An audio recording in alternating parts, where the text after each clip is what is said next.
Merci pour cette très belle présentation. Distingués invités, mesdames et messieurs, chers amis, c'est un grand honneur de prendre la parole lors de cette conférence et d'être en Israël. Une nation dont l'histoire, la résilience et la détermination sont un symbole puissant de survie et de persévérance dans l'histoire de l'humanité. Je m'adresse à vous depuis la Republika Srpska, l'une des deux entités autonomes de Bosnie-Herzégovine, portant un message à la fois politique et profondément humain. C'est un message sur la liberté, sur la souveraineté, sur le poids de la mémoire historique, la force de l'identité, et notre responsabilité de nous défendre contre les forces qui mettent en danger la paix, la stabilité et même notre propre existence. Nous vivons une période de profonde transformation géopolitique. Les hypothèses qui ont façonné l'ordre international après la guerre froide sont remises en question. Les menaces à la sécurité autrefois considérées comme régionales sont devenues mondiales. En de telles périodes, on attend des nations qu'elles apportent des réponses à des questions fondamentales telles que qui sommes-nous? Quelles valeurs défendons-nous? Quelles leçons avons-nous tirées de l'histoire? Et jusqu'où sommes-nous prêtes à aller pour préserver notre liberté? Israël est confronté à ces questions depuis sa naissance même, entouré d'hostilités, défié à maintes reprises par ceux qui remettaient en cause non seulement ses politiques, mais aussi son droit même d'exister. Israël a démontré quelque chose de remarquable, qu'une nation peut rester démocratique, innovante, prospère et libre, même en faisant face à des menaces sécuritaires constantes. Le peuple juif a appris, au fil de siècles de persécution, que la survie exige la force, l'unité, la confiance en soi et une compréhension claire de la différence entre le bien et le mal, entre ceux qui recherchent la coexistence et ceux qui recherchent la destruction. L'histoire d'Israël nous enseigne une leçon importante qui résonne profondément auprès du peuple serbe de la Republika Srpska. Les peuples ne doivent jamais devenir de simples spectateurs de l'histoire pendant que d'autres décident de leur destin. Our histories. Nos histoires sont différentes, pourtant il existe des similitudes frappantes entre nos expériences.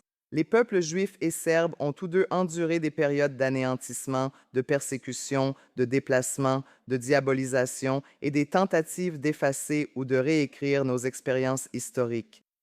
Tous deux ont appris que la mémoire historique n'est pas un fardeau, mais une nécessité. Tous deux ont appris que la liberté ne peut pas être déléguée à d'autres, et tous deux ont compris que la souveraineté n'est pas un concept juridique abstrait, mais la condition essentielle à la survie politique et nationale. La liberté ne nous a jamais été offerte comme un cadeau. Elle a toujours été conquise par le sacrifice.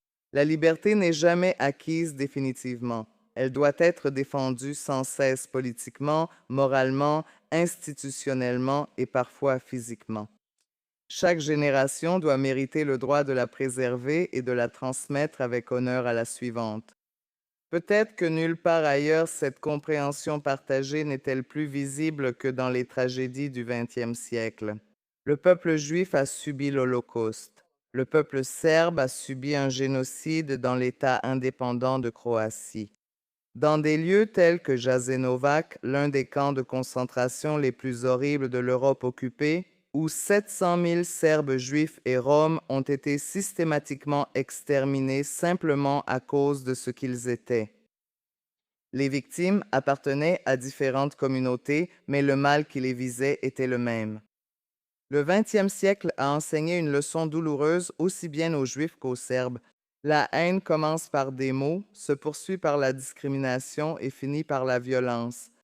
La route vers Auschwitz et celle vers Jasenovac ont été tracées bien avant l'arrivée des premières victimes. La souffrance partagée a créé un lien de compréhension qui perdure jusqu'à aujourd'hui. Les nations qui oublient leurs victimes risquent de répéter leur tragédie. La mémoire consiste à faire en sorte que les générations futures reconnaissent le mal avant qu'il ne réapparaisse sous de nouvelles formes. Pour les Serbes, Jasenovac n'évoque pas seulement les événements de la Seconde Guerre mondiale. C'est aussi un rappel que pendant le conflit des années 90, il y en a eu qui ont cherché à poursuivre ce qui avait commencé là-bas. Ils ont cherché à nous effacer physiquement. Aujourd'hui, certains cherchent à atteindre des objectifs similaires par des moyens politiques en affaiblissant nos institutions et notre identité et en niant nos droits constitutionnels. L'histoire change ses méthodes, mais pas toujours ses intentions. Suite aux attaques horribles du 7 octobre, il était raisonnable de s'attendre à une condamnation universelle de la part de toutes les sociétés démocratiques du monde. Pourtant, dans de nombreuses régions du monde, y compris la région à majorité musulmane de Bosnie, nous avons été témoins de quelque chose de profondément troublant. Des efforts pour relativiser le massacre, pour justifier ses auteurs ou même pour déformer la réalité en présentant les victimes comme les accusés. Au lieu de se tenir unanimement aux côtés des civils innocents qui ont été assassinés, enlevés, torturés et terrorisés, beaucoup ont choisi une solidarité idéologique avec les auteurs des crimes. Des manifestations qui étaient présentées comme des expressions d'opinion politique ont souvent franchi la limite pour devenir une hostilité ouverte envers Israël et, dans certains cas, envers les Juifs eux-mêmes. La Republika Srpska a choisi une voie différente. Nos institutions, nos dirigeants politiques et notre peuple comprennent les préoccupations sécuritaires d'Israël parce que nous reconnaissons un principe simple. Aucun peuple ne peut survivre s'il est censé tolérer ceux qui cherchent à le détruire. Et aucune nation ne survivra si elle doit demander à ses ennemis la permission d'exister. Nous, en tant que peuple serbe, restons fermement attachés à la préservation de notre identité et à l'exercice des droits qui nous sont garantis par l'accord de paix de Dayton et notre Constitution. Pendant des décennies, d'autres ont eu tendance à définir qui sont les Serbes, ce que représente la Republika Srpska et quelle devrait être notre place au sein de la Bosnie-Herzégovine. Nous rejetons cette approche. Notre Constitution définit notre position. Nous n'allons pas permettre qu'elle soit définie par ceux qui nous diabolisent. C'est notre droit de déterminer notre identité, notre destin, nos valeurs et notre avenir. Les peuples qui abandonnent le droit de se définir eux-mêmes finissent par abandonner le droit de se gouverner eux-mêmes. Ce principe est particulièrement important pour nous en Bosnie-Herzégovine. 30 ans après que l'accord de paix de Dayton a mis fin à la guerre, la Bosnie-Herzégovine reste un pays aux prises avec des questions de souveraineté, de légitimité et de responsabilité démocratique. Trop souvent, les publics internationaux ne reconnaissent que les conséquences des crises politiques en Bosnie-Herzégovine tout en ignorant leurs causes. Ce n'est pas le seul endroit au monde où cela arrive. La réalité est que la Bosnie-Herzégovine reste le seul pays de l'Europe contemporaine où un responsable étranger non élu affirme à tort avoir le pouvoir d'imposer ou de modifier des lois, de destituer des représentants élus, de modifier les arrangements constitutionnels et de sanctionner des partis politiques, tandis que les citoyens sont privés de tout droit de contester de telles décisions devant un tribunal. Certaines de nos expériences sont inimaginables dans des sociétés démocratiques. Par exemple, les règles électorales ont été modifiées le jour même de l'élection. Les dispositions constitutionnelles ont été modifiées pour façonner des coalitions gouvernementales. Des responsables élus démocratiquement ont été démis de leurs fonctions par le biais d'un processus motivé politiquement qui n'était pas fondé sur la Constitution. Des partis politiques ont été sanctionnés financièrement en dehors des procédures démocratiques ordinaires. Cette personne a modifié la législation pénale afin de poursuivre en justice des dirigeants politiques élus pour avoir refusé de se conformer aux décisions imposées par ces responsables étrangers. Mesdames et messieurs, de telles pratiques seraient impensables en Israël, aux États-Unis ou dans tout autre pays européen. Oui, elles sont fréquemment justifiées comme nécessaires lorsqu'elles sont appliquées en Bosnie-Herzégovine. Lorsque la Republika Srpska s'oppose à de telles pratiques et à de telles mesures terribles, nous sommes présentés comme des rebelles qui sapent la Bosnie-Herzégovine. La Republika Srpska plaide constamment pour le dialogue, l'ordre constitutionnel et le respect de l'accord de paix de Dayton. Nous pensons que des solutions durables ne peuvent émerger que par des accords internes, jamais par des impositions extérieures. Au-delà des débats constitutionnels se trouve un autre défi qui exige une réflexion honnête. Les difficultés auxquelles la Bosnie-Herzégovine est confrontée aujourd'hui ne peuvent être pleinement comprises sans prendre en compte l'héritage des mouvements islamistes radicaux qui sont entrés dans le pays pendant la guerre des années 90. Des milliers de moudjahidines étrangers sont arrivés du Moyen-Orient, d'Afrique du Nord et d'Asie, et beaucoup ont choisi d'y rester après la fin du conflit. Certains y ont même obtenu la citoyenneté. Les réseaux qu'ils ont établis ne se sont pas simplement volatilisés avec la signature de l'accord de paix. Leur influence idéologique a persisté longtemps après la guerre, façonnant une partie du paysage social et politique de la Bosnie. Ici, le rôle de l'Iran mérite une attention particulière, car il n'a pas été simplement un observateur passif du conflit en Bosnie. Les structures militaires iraniennes, les services de renseignement, les conseillers et les organisations affiliées ont eu une forte présence en Bosnie pendant la guerre. Les infrastructures et les relations créées pendant cette période ont laissé une empreinte politique et idéologique durable.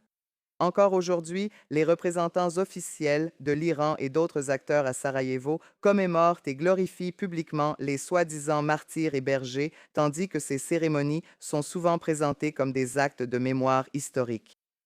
Elles renforcent simultanément un récit idéologique plus large et maintiennent son influence en Bosnie. Le problème n'est pas la religion. Le problème réside dans l'idéologie radicale et l'extrémisme politique qui exploitent la religion comme un outil de mobilisation, de radicalisation et finalement de conflit. Le but de ces mouvements est de transformer la religion en idéologie politique et l'État en un instrument de domination religieuse. Ce défi n'est pas nouveau en Bosnie ni ailleurs. Les racines idéologiques de cette vision remontent, en ce qui concerne la Bosnie, aux écrits d'Alija Izetbegovic, le dirigeant musulman bosniaque des années 90, qui soutenait qu'il ne pouvait y avoir ni paix ni coexistence entre un ordre politique islamique et des institutions non islamiques. Bien sûr, cette vision est fondamentalement incompatible avec les principes d'une démocratie pluraliste. Pourtant, certains décideurs occidentaux ont malheureusement essayé de nous convaincre, et peut-être de se convaincre eux-mêmes aussi, que de tels mouvements pouvaient être atténués ou maîtrisés. L'expérience a démontré à maintes reprises le contraire, montrant que chaque fois que des mouvements islamistes radicaux émergent, ils sapent inévitablement les institutions démocratiques, favorisent l'intolérance et provoquent la violence et l'instabilité. Israël comprend cette réalité parce qu'il y est confronté au quotidien. Pourtant, ce défi dépasse largement les frontières de toute nation prise individuellement. C'est une lutte entre la civilisation et l'extrémisme, entre les sociétés libres et les idéologies violentes. C'est un choix entre ceux qui recherchent la coexistence et ceux qui poursuivent la domination. Et la différence entre ceux qui défendent la vie et ceux qui glorifient la mort. C'est pourquoi les sociétés démocratiques doivent coopérer plus étroitement que jamais. Elles devraient partager leurs renseignements et renforcer leurs partenariats en matière de sécurité pour démanteler les réseaux extrémistes. Le peuple serbe sait par expérience douloureuse que ceux qui ont cherché à nous faire disparaître ont rarement disparu eux-mêmes. Ils ont simplement changé de méthode. En un siècle, ils ont tenté de nous effacer par des camps et des massacres de masse. Dans un autre, par l'ingénierie politique, le révisionnisme historique et des tentatives de nous priver des droits garantis par notre Constitution et les accords internationaux. C'est pourquoi la Republika Srpska reste déterminée à défendre son identité, sa position constitutionnelle et sa légitimité démocratique. Non pas parce que nous cherchons la confrontation, mais parce que l'histoire nous a appris que la liberté ne dure que lorsqu'il y a des personnes prêtes à la défendre. Cette vérité est bien connue aussi bien du peuple serbe que du peuple juif. Notre responsabilité est de façonner notre propre avenir, de préserver nos valeurs et de travailler ensemble pour construire un monde plus sûr pour les générations à venir. Restons unis. Continuons à rester unis contre l'antisémitisme et l'extrémisme. Restons unis et continuons à rester unis pour défendre la liberté. L'avenir appartient à ceux qui sont prêts à le défendre comme nous le sommes. Merci de votre attention.